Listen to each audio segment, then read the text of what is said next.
प्यारे बच्चों, सुप्रभात। आप सबका एक बार पुनः लक्ष्य ट्यूटोरियल्स की ऑनलाइन क्लासेस में स्वागत है। आज हम कक्षा 12 के भौतिक विज्ञान के विषय में पढ़ेंगे। कक्षा 12 के भौतिक विज्ञान में पाठ संख्या 2 गॉस की प्रमेय के अनुप्रयोगों की चर्चा करेंगे।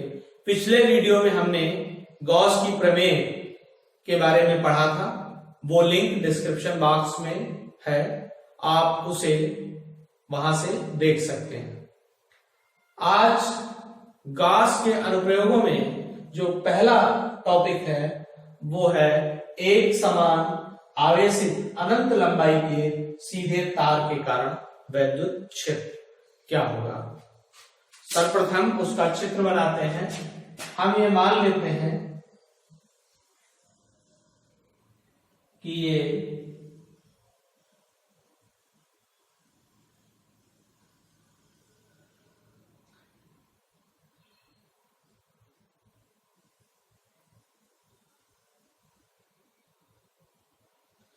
एक अनंत लंबाई का तार है जिस पर आवेश समान रूप से वितरित है।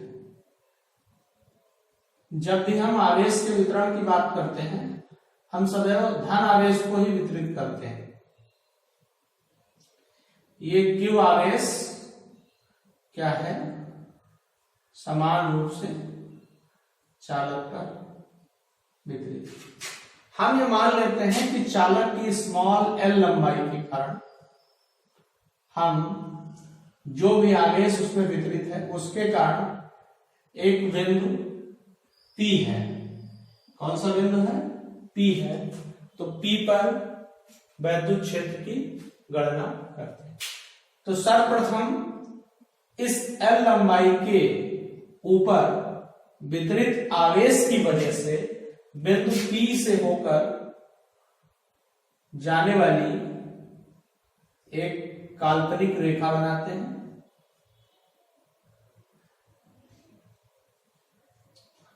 और ये बिंदु P इस चालक के चारों ओर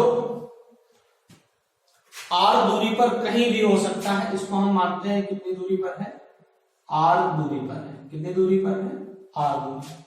तो ये बिंदु कहीं भी हो सकता है, इसलिए एक काल्पनिक रूप में यहां पर एक पृष्ठ बन जाता है, जो पृष्ठ बेलनाकार होता है। और इस पृष्ठ को हम क्या कहते हैं? गॉसियन पृष्ठ कहते हैं। इस पृष्ठ को हम क्या कहते हैं? गॉसियन पृष्ठ कहते हैं।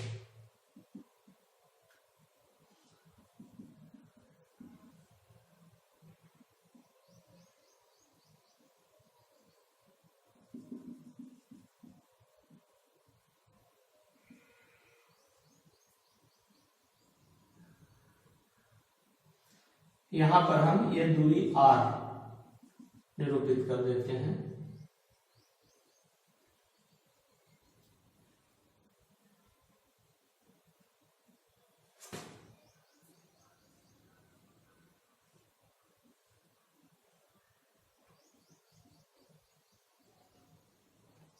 इस तरीके से ये बेलन बन गया। इस काल्पनिक पृष्ठ को हम क्या कहते हैं? गॉसियन बेलन या गॉसियन सिलेंडर भी। अब हम बात करते हैं वैद्युत क्षेत्र। हम अगर बिंदु P जहां पर है वहां पर एक सूक्ष्म क्षेत्रफल मान लें, क्या है? dA।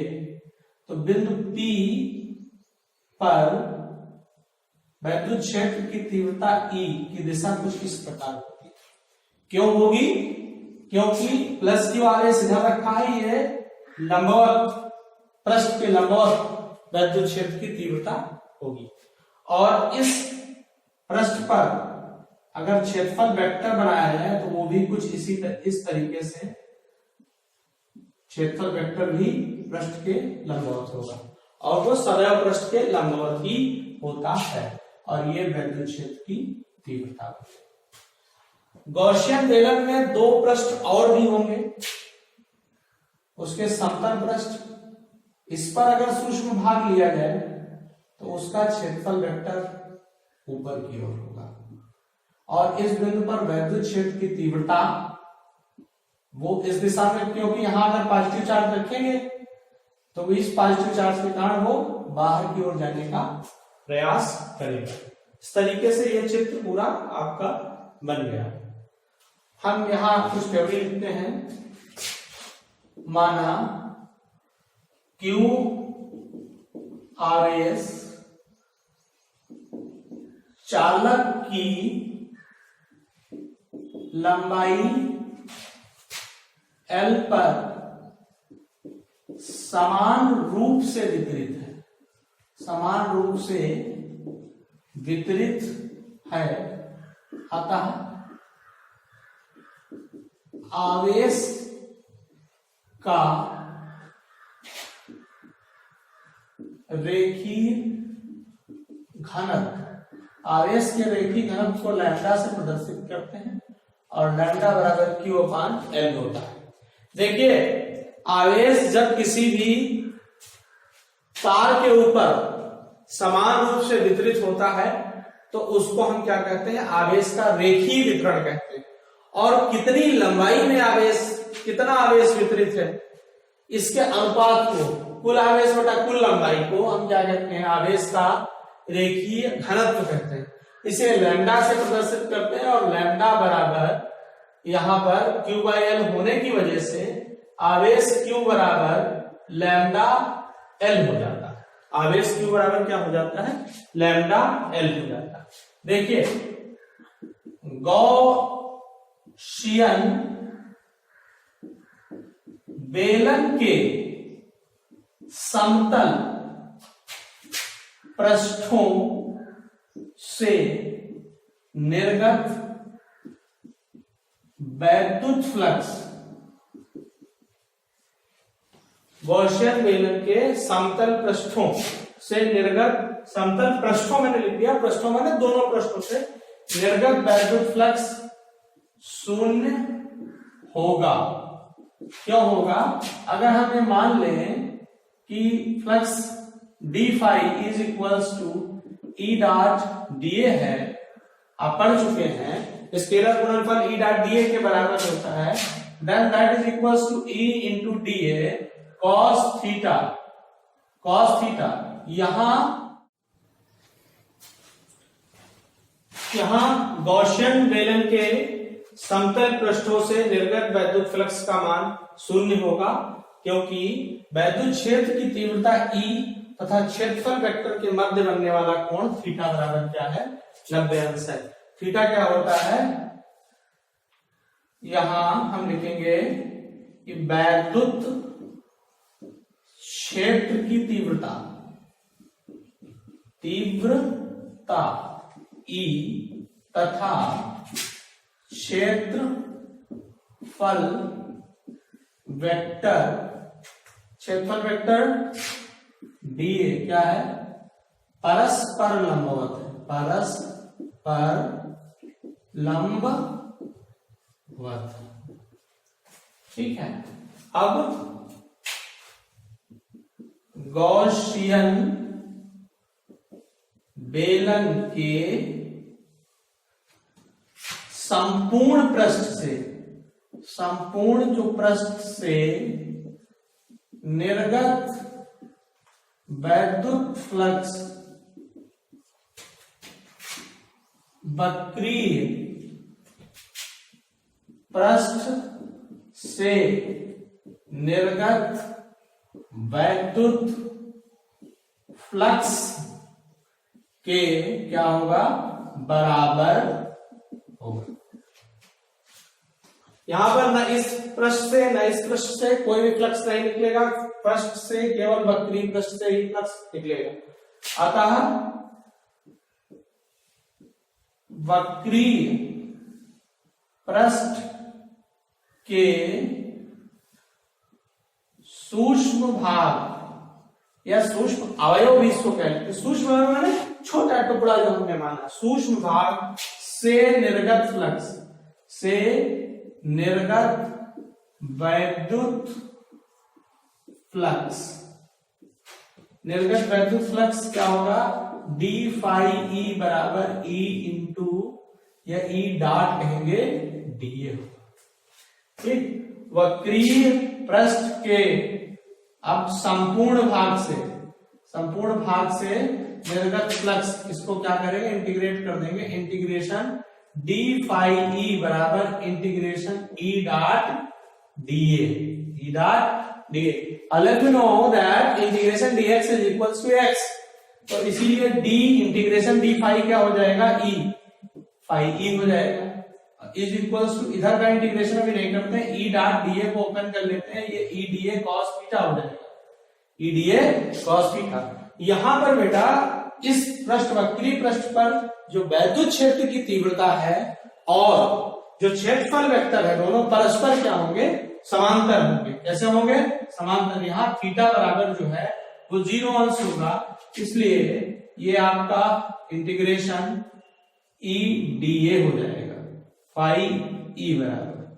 और इसको अगर हम क्या लिखें, E whole integration d A, phi E is equals to E, और देखिए whole integration d A is equals to 2 pi r l होगा। होल इंटीग्रेशन डीए का मतलब जो गोले का वक्रीय पृष्ठ है, कैसा पृष्ठ है, वक्रीय पृष्ठ है। वक्री गोले का वक्र पृष्ठ क्या होता है, 2 पाई आर एल होता है, जहां आर जो है इसकी त्रिज्या है और एल इसकी क्या है, बेलन की लंबाई है। ये काल्पनिक पृष्ठ है। कैसा पृष्ठ है, बेलनाकार है। सो इसलिए phi is equals to E into 2 pi r l. और आप जानते हैं गॉस की प्रमेय से, गॉस की प्रमेय क्या कहती है, फाई बराबर q upon epsilon naught, value रख देंगे q upon epsilon naught is equals to E into 2 pi r l. आपको पता है क्यू बराबर क्या होता है, लैम्डा एल होता है, is equals to lambda l upon epsilon naught is equals to E into 2 pi r l. यहां से बेटा एल एल कैंसिल हो जाएगा।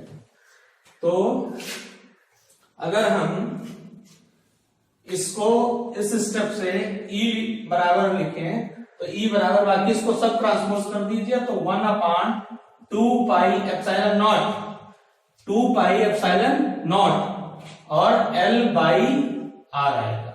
इस सॉरी लैम्डा बाई R, इस लैम्डा को ऊपर 2 से मल्टीप्लाई कर दीजिए और इधर 2 से मल्टीप्लाई करने की वजह से इस फैक्टर को 2 से डिवाइड कर दीजिए, तो आपका जो टर्म होगा that is equals to E is equals to 1 upon 4 pi epsilon naught और 2 लैम्डा अपान R। ये आपका फाइनल टर्म आ गया। ये सेम यहां पर राइट भी है।